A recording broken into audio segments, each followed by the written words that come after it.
sa puloy anang malipayon, ug sa pag-alagad matinod anon.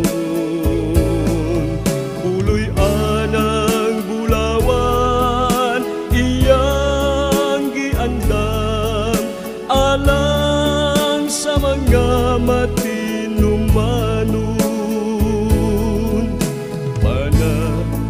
Asawa mag-inunungay, bisan sa kapitpus o kahamugaway.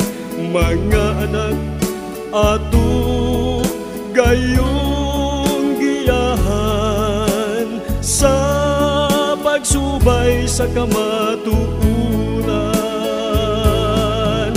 Kayang Diyos naghandom sa puloy anang malipayon, ug sa pag-alagad matinod anon. Puloy anang bulawan iyang giandam, alang sa mga matinumanon. Bisan moabu ang daghang pagsulay, magpabilin nga maliun ang panimalay.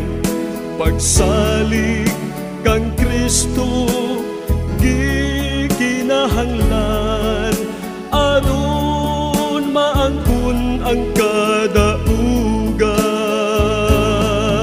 Kayang Diyos naghandom sa puloy anang malipayon, ug sa pag-alagad matinod anon.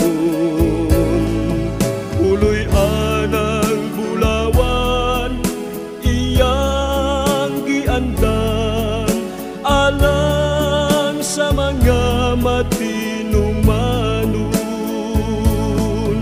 Puloy anang bulawan iyang giandam, alang sa mga matinumanon.